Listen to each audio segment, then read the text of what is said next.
कुरुंदवाड नगरपालिका निवडणुकीच्या नगराध्यक्षपदाचे आरक्षण सर्वसाधारण महिला गटासाठी जाहीर होताच येथील राजकीय हालचालींना वेग आलाय। याच पार्श्वभूमीवर नगराध्यक्षपदासाठी माजी नगराध्यक्ष रामचंद्र डांगे यांनी आपली सून मनीषा डांगे सक्षम उमेदवार असून महायुतीकडून उमेदवारी मिळून कोणत्याही परिस्थितीत निवडणूक लढवण्याचा निर्धार केलाय। आरक्षण ओबीसी पुरुष पडेल असं मला वाटत होतं, ते पडले नसल्यामुळे महिला जनरल महिला आरक्षण पडले। आरक्षण जनरल पडल्यामुळे आम्ही महायुती मार्फत कुठल्याही प्रयत्न नगरपालिकेची उमेदवार लढवणार आहे आणि माझी सुनबाई मनीषा सक्षम त्या अध्यक्षपदाला सक्षम पात्र असणारी महिला असल्यामुळे मी माझ्या सुनबाईला या खेपेला या मैदानामध्ये उतरणार आहे आणि महायुती मार्फत उतरणार आहे। यावेळी मनीषा डांगे यांनी आपल्या केलेल्या कामाचा लेखाजोखा देत जनता आमच्या पाठीशी आहे, जनतेचा आशीर्वाद आणि पाठिंबा असल्याने आम्ही नगराध्यक्ष पदाची ही निवडणूक पूर्ण ताकदीने लढवणार आहोत असं सांगितलं। गाठलेल्या नगरपालिकेच्या निवडणूक इलेक्शनच्या संदर्भात बोलायचं झालं तर 2011 ते 15 या कालखंडामध्ये मी कार्यकारिणीमध्ये होते आणि 2015 ला मला नगराध्यक्ष पदाची संधी मिळाली। त्या दरम्यान कुरुंदवाड शहरामध्ये जे कार्यक्रम घेता येईल संपूर्ण जनतेचा विचार करून ते घेण्याचा प्रयत्न केलेला होता।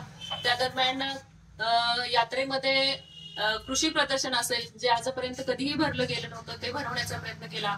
8 मार्च जागतिक महिला दिनानिमित्त महिलांसाठी जुजबी कार्यक्रम व्हायचे, त्याच्यामध्ये पूर्ण शहरातील महिलांना सहभागी होता यायचं नाही, त्यानिमित्तानं 8 मार्च जागतिक महिला दिनाचा औचित्य साधून खूप सुंदर असा महाराष्ट्राची संस्कृती दाखवणारा कार्यक्रम आपल्या कुरुंदवाडच्या तळ्यामध्ये घेतलेला होता। तुम्ही प्रत्यक्ष पाहिलेला आहे की पाण्यानं भरणारं तळ त्यावेळी महिलांनी खचाखच भरलेलं होतं। याशिवाय आजपर्यंत न झालेला कधीच दसरा महोत्सव घेण्याचा प्रयत्न केलेला होता। असे अनेक उपक्रम मी घेतलेले आहेत, त्याचा पुरावा जनतेसमोर आहे, तुम्ही सगळे ज्ञात आहात।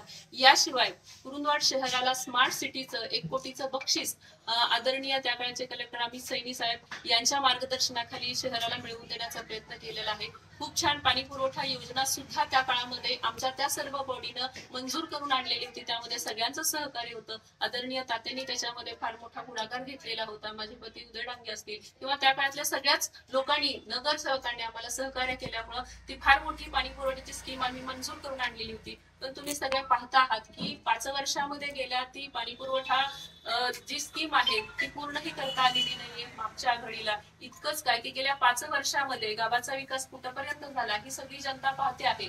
जो काही विकास झालेला आहे तो प्रशासनाचा कालखंडामध्ये गेल्या 2 वर्षामध्ये शासनाचा आलेला निधी खर्च करावा लागतोच म्हणून प्रशासनानं केलेला आहे। तुम्ही सगळ्या जनतेनं स्वतः डोळ्यानं पाहत आहात की गेल्या पंचवार्षिक मध्ये शासनानं कितपत निधी दिलेला आहे आणि त्याचा उपयोग या जनतेसाठी सर्वसामान्य लोकांसाठी कितपत झालेला आहे, शहराचा विकास किती झालेला आहे याचा तुम्ही स्वतः विचार करा। मी सांगावं अशी गरज नाही, कारण सर्व जनता सुज्ञ आहे, जनतेला सर्व काही माहित आहे। आता महिला आरक्षण पडल्यामुळं खरं तर आम्ही सगळेजण तात्यांसाठी इच्छुक होतो, पण महिला आरक्षण पडल्यामुळं आता माझी उमेदवारी पक्षामार्फत किंवा तात्या जे निर्णय घेतील मग कोणत्या आघाडी मार्फत किंवा एकत्र आघाडी करून आम्ही लढवतो आहोत की काय ह्यातून चर्चा झाल्यानंतर निश्चितपणे आम्ही तुम्हाला सांगू। पण उमेदवारीसाठी आमच्या सगळ्या जनतेकडून मागणी होत आहे। काल आता फक्त उमेदवारी जाहीर झाल्यानंतर अनेक तरुणांनी सोशल मीडियावरती माझ्या नावाची पोस्ट आपण पाहिलेलीच असेल, जनतेतूनच माझ्या नावाचा कौल येतो आहे, त्यामुळे आम्ही निश्चितपणे इच्छुक आहोत। लाईव्ह मराठीसाठी कुरुंदवाडहून कुलदीप कुंभार।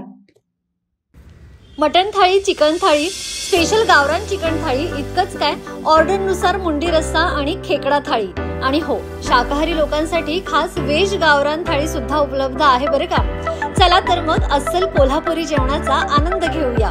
आजचा बेत फक्त रानवारा रिसॉर्ट मध्ये।